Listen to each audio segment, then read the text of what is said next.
This is a limited edition $500 tempered glass mousepad, the WallHack 004. But why glass? What are the benefits? What are the downsides? Will it help you get a girlfriend or give you better aim than last time?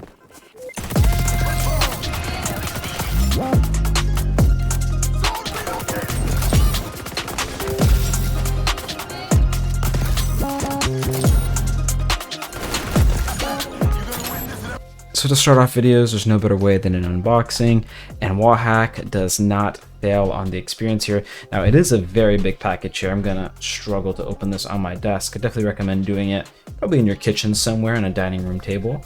But inside the package here, as you guys can see, there is the actual glass pad itself. And I'm just gonna move that out of the way so I can show you guys the rest. And the rest of the stuff inside this packaging here, let's just get this stuff out. But basically we have a little card and an accessory pamphlet there, and then that is the box itself. Inside, well, this is just a little card. You can scan a QR code in the back. It'll take you to a website. Pretty cool. Also feels good. I think this is actually very important for products. Whenever you have something inside, just like some piece of paper or whatever, if it's thick and it feels good, it feels like it's high quality, it feels like the company actually cares. So I really do like that. They're very, very cool. And then we have an accessory pouch here with a few stickers inside, which I think are also nice. We have the red WallHack logo. We have another one, WallHack logo there. And then we have the Sora X Yume. Now, obviously, if you guys buy the white or black variants on this pad, you guys can get it from their website or Amazon.com.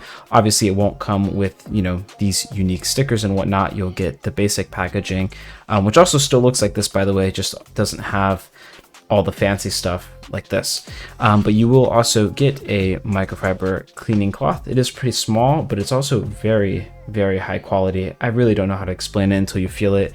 It just feels like a premium cleaning pad, and I personally have used it to clean the pad and it works great. So that is pretty much all the stuff that comes with it besides the pad itself. But there's one thing that a lot of people don't talk about. That's going to be the base. I know a lot of reviews haven't talked about the base, and like I said, it's like this on their other pads as well, but obviously this one is red because it's a limited edition version. But this base is super, super cool. You get these quadrant squares here, which I think look super nice. I'll put that closer on camera there with the WallHack logo also on the bottom. I think that looks really, really good. You also have these edges here, obviously going to be very difficult to see on camera, but they are not sharp. They are very rounded and very, very smooth. There's like no sharp edge on this thing at all, which I think is obviously very, very good. And then we have Sora, which is the character's name, right here. And if you guys do want some more background story and stuff like that, they do have a lore page on their website, which you guys can get to know the character a bit more and a little bit more about the pod as well. But let's actually get into reviewing this thing.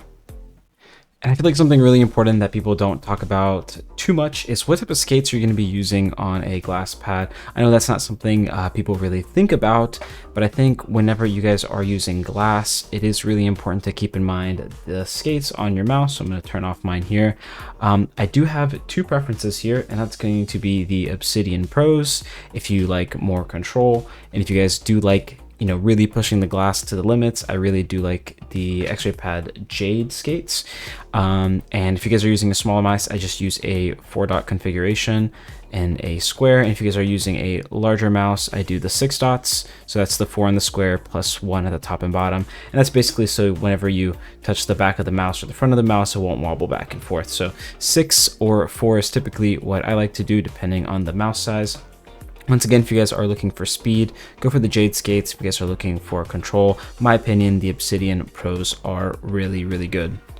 Now, just for a quick test, I will show you the difference between these two. So with the Jade skates, you do not get that much sound. I will do a sound test later in the video, but you do not get that much sound. It is not scratchy at all. It's actually pretty smooth. It feels like butter just floats on top, and you do get a lot of glide there. As you guys can see, it kind of just keeps on gliding across the glass.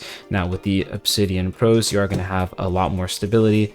Now obviously it's still glass, so you're not going to have the most control, but it is a lot more than the Jades, and you can easily feel it whenever you guys are using the pads. Now, these are the skypad versions. I think they made some updates to their WallHack version, which is the ones that they're selling now. I think those might be a little bit better. They might last a little longer. I'm not too sure because I don't have them, but if they're somewhat relatively the same, I do like them. And the sound is also low, not as low as the Jades, but still fairly quiet compared to all the other skates I have tested. If you guys are wondering, what skates have I tested? When I tell you all of them, I genuinely mean literally all of them.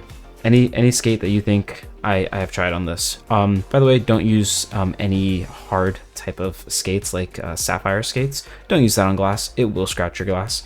But yeah, I've tested a bunch of different skates, and out of all of them, I always come back to the Obsidian Pros and the Jades for the 004. So let's talk about some of the benefits and the downsides of the pad. And one of the best benefits of the pad is that it being tempered glass, it can't get dirty. Like if you get it dirty, you can just go wash it. Like you can eat a banana on this, you can eat your spaghetti steaks. I often do that just for fun and post it on Twitter. Go follow me, thank you. But yes, I constantly eat on the pad, and I think it's quite funny that you can use a mouse pad for gaming, actually for any use, and you can also eat on it too. I think that's very, very cool, and it's also an art piece. I think that's awesome. That's some of the best stuff about it. And if you guys aren't looking to spend $500 on one, they do have it on their website. They also have it on Amazon for a lot cheaper, and they do not discriminate. No racism here. They have white and black. Nothing in between though, just fancy art. But besides that, I think that's probably one of the biggest upsides, is that you can buy a pad and it'll last you for years and years and years and years. You don't have to worry about you know, humidity building up on the textiles or fraying or any of that stuff. None of that stuff comes into play like it does on cloth. You get all the benefits of it being on glass. And depending on who you are, this could be a benefit or a downside of the pad here. And that's going to be the speed of the pad. Obviously, playing on glass, if I could speak, you are going to have a lot faster of a glide. As you guys can see, this thing just literally, it will go off the pad from a small little flick, you know what I mean? If I were to put power into it, it'll just slide off my desk basically at that point. And that could be a benefit, and that could be a downside depending on who you are. And I feel like a lot of people don't speak about that too much. To get the full ability of glass, you do need to have really high level aim. And that's basically because whenever you do a movement, you don't have cloth as a barrier to act as a friction. There's, you know, on a cloth pad, you can push down into the pad. It's a little bit more comfy. There's a lot of play with it. You don't have that on glass. This is a hard surface, and whenever you're moving around, every little movement that you do, your sensor will pick up, display it onto your game, and that's what it is. And there is no way around that. So you will experience lots of micro jitters, lots of little stutters, lots of imperfections if you don't have really good aim. That's probably one of the biggest downsides, but also if you have really good aim, that is very, very good, because you get to actually control exactly what you're doing without having a resistance barrier. Now, I'm going to say this, even the top aimers and the top pro players do not use the 004 or the skypad, the original one, the 003. They do not use it often because you can be inconsistent on it due to how fast and how good and perfect you need to be to really get the most out of the pad. But you will see it a lot more in games like Apex, where there's a lot of tracking, very heavy tracking game, where your mouse is going up, down, you have to move quickly, up ropes, down ropes, doing 360s and whatnot, just to escape some fights.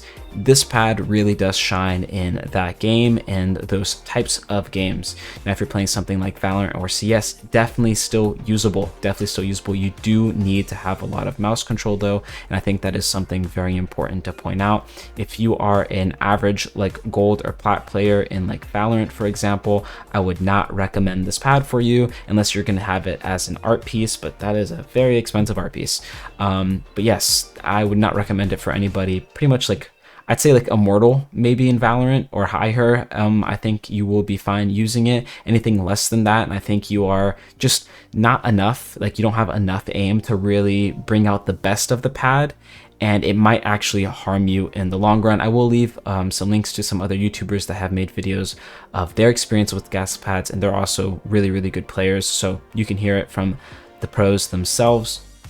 And that's pretty much that. So that's probably the best and the downsides of the pad. Now, will it help you get a girlfriend? Absolutely not. If a girl walks into your room and sees another anime girl on your desk, she will run away. Absolutely, you will not get more girls from this. Now, if you do buy the white or black one, once again, I think those are a lot simpler and more basic. They're a lot more fitting for normal setups, and if someone walks into your room, they're not going to see some anime girl plastered onto your desk. But I really do like the design that they do, and no girls touch me, so we're good to go. I love the pad.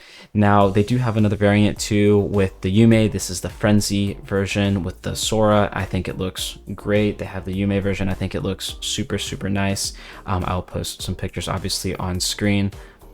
So they have tons of old art as well, and you guys can check it out on their website. I will leave a link to it in the description. Now, to add onto the list of why glass is a little bit inconsistent here, I definitely wanted to add this. If you live in a very cold environment like Canada, you typically don't need to use a sleeve, and you don't need to use long sleeves either. But with glass, especially the 004, not every single glass pad is like this, but with the 004, whenever you have skin contact on the glass, it will build up more friction, and if it's very hot or humid where you are, you will get some stickiness onto the pad because it is glass. Now, obviously, very easy solution. You can just wear long sleeves, and this is how I play. I do not use a sleeve. I just play with long sleeves, and I think it works perfectly fine.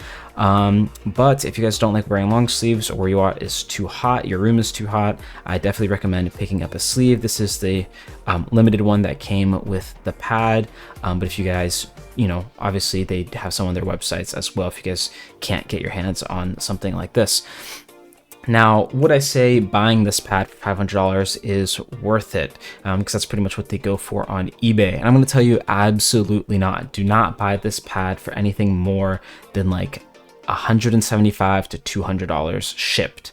I would not recommend buying this pad for anything more than $200 ships. I think that is just scalping. People will buy these pads on these limited drops and try to pretty much, like, I'm gonna say scam, but it's not really a scam, but they'll try to upsell you for a way higher price than what the pad's actually worth. These pads actually sell for the same price as the white and black ones whenever they are released. It's just limited drops, and I have no idea how often they do them, but they do a few of them a year, and they are limited. There's usually only like 3,000 to 4,000 or less of each copy.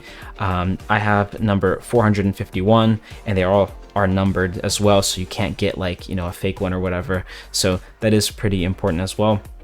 But I would not buy these for anything more than $200. If you have a friend or something, if you see it on Twitter and it is a real pad and you do want it, that is perfectly fine. I think that's a normal price for a pad, but anything above $200, and I would not buy it because I feel like those people are trying just to scalpel you for money, and I am not a fan of that. But like I said, the white and black versions are the same exact thing. There is no difference in quality. WallHack does a great job. Now, obviously, these are very expensive pads, even at $120. The normal cloth pad is like $20 to $50. This is, 2 to 3 times that price. They do have that base. It is super sticky, and it will not slide on you. Like, once it's down, it is not moving anywhere. My desk will shake, my monitors will fall, this pad will remain the same. So I think that is really good, but obviously this is a very high quality product. This is a high-end product. This is not a budget-friendly option. This is a high-tier product, and if you guys are trying to buy the art, buy them when the limited drops come out. If you guys really, really like the art, it is up to you. It is your money, but I would not recommend spending over $200 on a limited drop because, once again, scalping. If you are trying to buy the pad in the white or black version off Amazon or off their website, I would highly, highly recommend waiting because they do awesome discounts. I'm talking like 30, 40, 50, 60% off their items during holidays. I know they just did one for Amazon Prime Day. They do a lot more for other holidays, so just wait for a holiday time to come around, whether it be like Thanksgiving or something like that, or Halloween, whatever comes up for you first, whenever you guys have the money for it. And that would probably be the best time to buy a pad if you guys are going to buy one. It's definitely going to be around that time. I wouldn't buy it at the $120 price point. I would definitely wait for those holiday deals. Those are really, really good and definitely worth it when they drop the price down to like sub 80 to $90. I think that's a great deal for an infinite mouse pad. I also think it's really cool just to have one in your collection, just having a glass mouse pad in your collection. You guys can use it on rotation. You guys can use it for whenever you guys play tracking heavy games, and switch back to the cloth one. I think that's perfectly okay as well. But overall, I am super happy with WallHack. They are a great team. They do some really fun stuff over there. I'm going to leave a link to their Discord in the description. Once again, I'm not affiliated with them. I have no code with them. I just think they are great people. They do really good work, and I really do enjoy some of their products like this one. If you guys are interested in their cloth pads, I have done reviews of those as well. So go ahead and check out that video. I will link it here. Hopefully you guys enjoyed, and I will catch y'all in the next one. Peace.